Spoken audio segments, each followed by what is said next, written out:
This is an extra video to accompany Chapter 3 of Greek Word Studies for Everyone.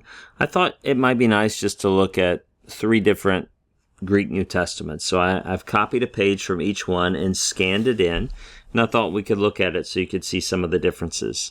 So what I have here, this is the UBS Greek New Testament, the United Bible Society's Greek New Testament.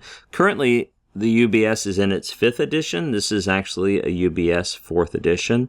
I think few people would notice the very minor changes among them.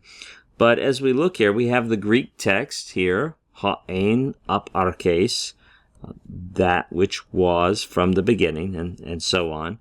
This is 1 John, Johanu Alpha, John A, John Alpha, 1 John. And what you'll note here about the text is at the bottom we have this textual apparatus. And it just gives us the most significant variants. In fact, it only focuses on 2 on this whole page. And it ranks them with a letter telling us how confident the committee is in the decision that they made. So we look up here to verse 4, right? Because this number here, 4, tells us what verse that is. And then there's a footnote 1 and 2. And so hemes there, that's the Greek word for we, is footnoted with a 1. And we see that hemes, they're pretty confident that this is what John wrote. I'm speaking, oversimplifying a little bit, but we'd say they're pretty confident this is what John wrote, and they say these are some very significant manuscripts that support that. However, we do find in some manuscripts who mean to you all, to y'all, to you guys. And there's a listing of those manuscripts. And you say, well, there are more manuscripts there. Why don't they decide on that? Well, but those manuscripts, many of them are later, and so you can't just count them, but they're weighing them, and they're saying these are some very significant manuscripts that support hemes. And a lot of the times, if you read through 1 John, there's a lot of to you guys, to you all. So it's very easy to understand how an ancient scribe could sort of accidentally add that in. If you think about it, it materially affects the meaning not at all. This is the translation. And these things we write, or if it's who mean, these things we write to you all. It is really of no difference in meaning at all. And this is indicative of the majority of textual variants that we find in the New Testament, really of no material doctrinal significance, right? And then the second one here, we look at this. Let me see that the text is for some reason it's freezing up there. Okay, so the second one, the footnote 2 here, on Hamon, we go down here to the bottom. Let me erase some of this to clear it up. So we say, okay, well, they're very confident, letter A, very confident that they've got the right reading here, and they list these various manuscripts supporting the reading Hamon, that's of us, our, that word means our, so that our joy would be fulfilled. And then we see, but there are some manuscripts that have humon, your joy, that your guys' joy would be fulfilled. And then we even have some that ours in you, right? Only one Syriac manuscript supporting that. They just probably put that there out of interest, someone conflating those two. But so again, this is the United Bible Society Greek New Testament, and it's only dealing with what it considers significant textual variants on each page, but then it gives lots of information about them, and it ranks them with a letter.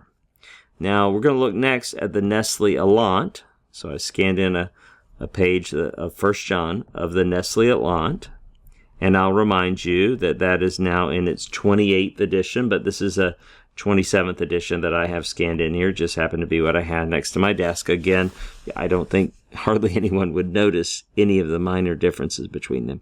But the NA27, and maybe if you start skimming down through it, one of the first things you'll notice is there's these little symbols, right, that you say, oh yeah, there's little extra things around the words sometimes. This is a way that they can include a lot more information about variants than you can just with discussing them below. And then you can see it will discuss these down here, saying, for example, let's just look at the first one. So the first variant in 1 John, it has that little T there. And all that's saying is some manuscripts have an additional word here. Some manuscripts have an additional word here. And so if we go down here to the bottom, we can see that the word there is ha, right? And we announce, pardon me, go back up here. And the life was revealed, and that which we have seen, we testify and announce to you all. So it's just adding another that which in there, because that's a very repeated pattern in 1 John. That which, that which, that which. And so, at least in Codex Vaticanus and some other manuscripts, we do find the addition of an additional relative pronoun there. Another example, this circle means that some manuscripts don't have the next word, right? Kai is the word and. So is it we announce also to you guys, or we just announce to you guys, right? Is the word also there or not? And you can see there's some manuscripts that don't have it, and then there's some manuscripts that do. And the Nestle Aland lists many variants that nobody thinks are original, that nobody thinks John wrote, but just as a scholarly interest in learning scribal habits, those are listed. So it doesn't mean in listing it that they think it was potentially original. Again, this is the Nestle Aland text. You can see it has all the little squigglies and circles and the little system there, versus the United Bible Society, the UBS text, and the Nestle Aland. And both the UBS is now in the 5th edition. The Nestle Aland is in the 28th edition.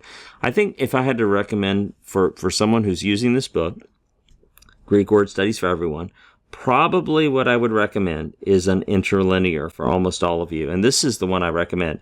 It does include the NA28, so the most widely used, respected scholarly edition of the Greek New Testament, but it also has the interlinear with the Christian Standard Bible, a great English Bible, and you can, if you skim down through here, it has some really unique features. I actually recommended this, so I'm kind of proud of it.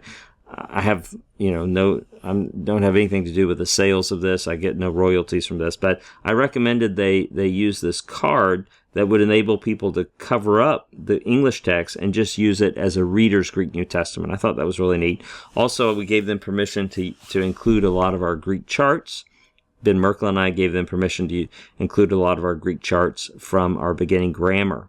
So the grammar, I think it's this grammar right here, beginning Greek, has a bunch of charts, and they included that in the back for free in this interlinear Greek New Testament. So I have a scan page here. You can see this is Iohannou Epistolae Prote, the first epistle of John, 1 John.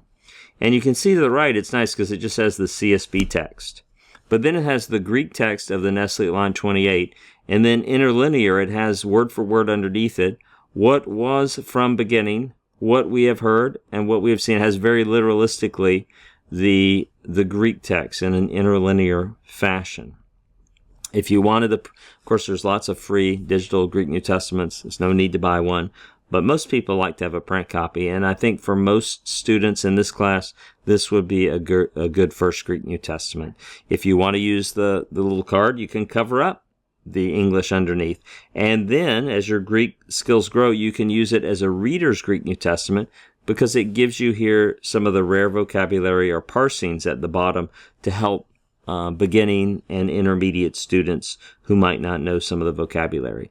Well, I hope that was helpful to look at now let's review. What did we look at? Well, we looked at the UBS text, United Bible Society. We looked at the Nestle Aland, and then we also looked at an interlinear. Interlinear. There we go. Sometimes I like to misspell things just to make you feel better. No, I don't. I have horrible spelling. I have to sound it out. So we have a UBS, the Nestle Aland, and then we looked at an interlinear. I hope this is helpful as you're growing in your knowledge of different Greek tools and resources, and even what we're talking about when we're talking about different editions of the Greek New Testament.